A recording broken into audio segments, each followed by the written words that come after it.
Katya Marie Lyne was born on November 28, 1981, in El Salvador. Her birth would come in the middle of a brutal civil war between the country's government and a coalition of left-wing groups. When all was said and done, the war would be responsible for the deaths and disappearances of tens of thousands of people, as well as atrocious war crimes and human rights violations. Luckily for Katya, she did not need to grow up in this turbulent landscape.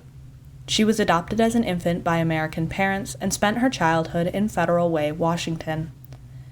Katya had an older sister named Tanya, although it is not clear whether Tanya was her biological sister, the biological child of her parents, or another adopted daughter.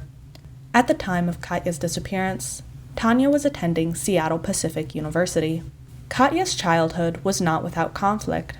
Shortly before her disappearance, her adopted parents divorced, and her mother, who was suffering from breast cancer, moved into another house in town. After her parents' separation, Katya lived primarily with her father, Pat, who struggled with depression after the loss of both his wife of 27 years and his job with the Boeing Corporation. Reports also state that Katya had some difficulties with both of her parents, although nobody reported physical abuse. Outside of her troubled home life, Katya had switched schools several times, potentially due to poor grades, despite the fact that she was described by Detective Lee Liddy, one of the investigators working on her case, as being articulate and bright. There is no evidence that at any point she was involved with gangs or other illegal activity. There was a silver lining to all of her issues, though. Katya had gotten work as a professional model prior to her disappearance and actually attended a modeling school in Seattle, which granted her familiarity of the area. Many people noted that Katya, while only 15 at the time of her disappearance, could easily pass as much older, potentially even a decade older than her actual age. On March 21, 1997, Katya had a disagreement with her father over the grades she was getting at Auburn High School. Her father, worrying over his daughter's struggles in school, wanted her to transfer to Federal Way High, but Katya was very against this idea. She left their home at 9 p.m. in a fit of anger and did not return that night, unbeknownst to her father. The next morning, Tanya stopped by to say hello to the pair and noted that Katya wasn't home. It was only then that Pat realized his youngest daughter was missing. He gave her 2 days to calm down and return home before reporting her missing on March 23rd. The stress of his divorce, the loss of his job, and now the disappearance of his daughter proved to be too much for Pat. On March 25th, only 4 days after Katya fled their residence, he took his own life. Some authorities believe Katya may have returned to the home only to find her father's corpse, and may have then left for good because of the horror and grief this inflicted upon her.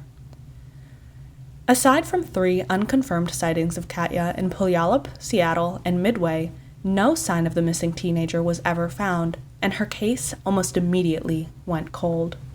Katya was Hispanic, but sometimes her features were mistaken as Asian. She had brown hair that she may have dyed a different color, brown eyes, and a mole above the right corner of her mouth. She had 2 tattoos, 3 dots on her right hand, and the letter K on her right ankle.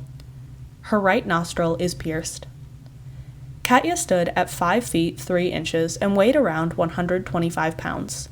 Her dental records are available.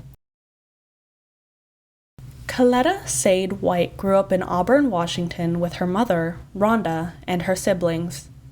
There are no records of Caleta having a troubled upbringing, and in fact, Rhonda remembers her daughter as having a great sense of humor and always being able to cheer someone up if they were in a bad mood. However, Caleta did struggle with asthma and, as she grew older, an unspecified eating disorder. Aside from her medical and psychological issues, it seemed as if everything was going well for the teenager. She was about to start her senior year at Auburn High School, and she had a steady job at a local daycare. About 5 months before her disappearance, she met a young man while waiting for the bus to take her home from her job. Although this man was a little older than the 18-year-old, they hit it off instantly, and Caleta fell head over heels for him. However, Caleta's seemingly perfect life was anything but. About 2 months before her disappearance, police responded to a 911 call about the couple and discovered that Caleta's boyfriend was a pimp who was prostituting her in Seattle. The revelation was startling, but Caleta continued to date and visit her boyfriend, too entangled in his lifestyle to escape that easily. On August 22, 2006, Caleta got a call from her boyfriend and decided to go visit him. She kissed her mother goodbye, told her that she loved her, and headed to the bus stop. Her best friend's boyfriend happened to be riding Metro bus number 128 in Tukwila and saw her briefly while she rode to her boyfriend's. It was customary for Caleta to check in with her family after arriving at a new location. However, Caleta never texted anyone to tell them that she had arrived at her boyfriend's house. This set off the first round of alarm bells in her family's minds, alarms that would only grow louder as Caleta stopped using her phone altogether. The teenager was practically glued to her phone, so this was very unlike her and was cause for alarm. During the investigation, the police interviewed Caleta's boyfriend, who gave inconsistent information. It was also discovered that he had a prior criminal background, making the young man appear even more suspicious. However, there was no strict evidence linking him to Caleta's disappearance, so the police were unable to charge him and did not even name him as suspect in the case. Foul play, however, is heavily suspected. After Caleta's disappearance, there was never any more cellular activity on her phone. She also missed a doctor's appointment that had been scheduled for 2 days after her disappearance. Authorities believe that if Caleta left of her own accord, or was taken but is still alive, that she may have traveled to Tacoma, Washington, or Detroit, Michigan. However, the case received very little media attention, and any leads on the teenager quickly went cold. Caleta was African American. Her hair was brown with red tips at the time of her disappearance, although she was known to also put in pink or blue highlights, and her eyes were brown. She stood at 5 feet 1 inch and weighed anywhere from 83 to 100 pounds. Her ears and nose were pierced, and she had birthmarks on her back and abdomen. Her nickname is KK. She was last seen wearing a yellow Adidas jacket, blue jeans, earrings, and yellow athletic shoes or boots. Jennifer Mae Enyart lived with her parents in Spokane, Washington. Although there is no publicly available information about her upbringing or her life before her disappearance, it's safe to say that Jennifer was a troubled girl. In August of 2000, she ran away from her parents' home and was only found in September of the same year when police arrested her for prostitution. Jennifer was 16 at the time. The police got in touch with Jennifer's parents, and they came to pick her up on September 21st. On the drive home, the family stopped at a gas station located on the corner of 56th and Tacoma Mall Boulevard in Tacoma, Washington. When the car came to a complete stop, Jennifer jumped out and ran away. She hasn't been seen since. Although Jennifer left of her own accord both times she disappeared, so much time has passed since she vanished that investigators now believe her case may involve foul play. Others believe she fled to Florida or remained in the Spokane area as a prostitute. There are no leads on Jennifer's case except for a potential connection drawn between her and several other missing prostitutes. These prostitutes all went missing between 1994 and 2010 around Puyallup Avenue or downtown Tacoma, which matches the time frame and location in which Jennifer vanished the second time. However, there is very little evidence to suggest that these women are related in any way other than the time frame, the locations, and their occupations, and no evidence of a serial murderer has been discovered.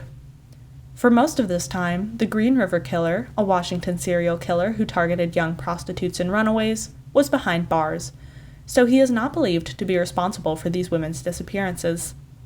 Many investigators are on the fence over whether or not someone is actually behind these disappearances. In 2015, a woman claiming to be Jennifer's mother, Michelle, commented on a WordPress blog about the girl's disappearance. She stated that Jennifer's alias, which was listed as Rochelle Smith, was actually Rochelle Johnston. She left another more cryptic comment stating that she no longer lives in Spokane and that she divorced Jennifer's father in 2008. She said she knows that will mean nothing to most people, but that Jennifer, if she is still out there, would understand. Michelle also replied to another commenter explaining that if her daughter was in Florida, she would be in the Panhandle area near the Eglin Air Force Base, suggesting that Jennifer had connections around that area. Michelle also claimed that Jennifer didn't flee at a gas station, but instead when the car was parked at a stop sign. She said that Jennifer looked at her mother, said, "I love you, Mom, but I can't go back," and then climbed out of the car and ran. Michelle chased after her, but was unable to catch her. The commenter goes on to claim that she actually spoke to Jennifer on the phone in 2001, and that her daughter claimed she was going to California, but that she hasn't heard from Jennifer since. Assuming that this is true, specifically Jennifer's last words to her mother and Michelle's cryptic comment about divorcing the girl's father, then perhaps Jennifer faced some sort of abuse at her father's hands that compelled her to run away from home. However, these comments have not been verified to actually belong to Michelle, so please take them with a grain of salt. Jennifer is Caucasian and stood at 5 feet 3 inches, weighing around 120 to 130 pounds. She had strawberry blonde hair and blue eyes, and was last seen wearing a blue and white striped outfit. Her dental records are available for testing. If you have any information on these missing girls, including the circumstances of their disappearances or where they are now, please contact the organizations listed in the description below. Please, help bring these missing children home.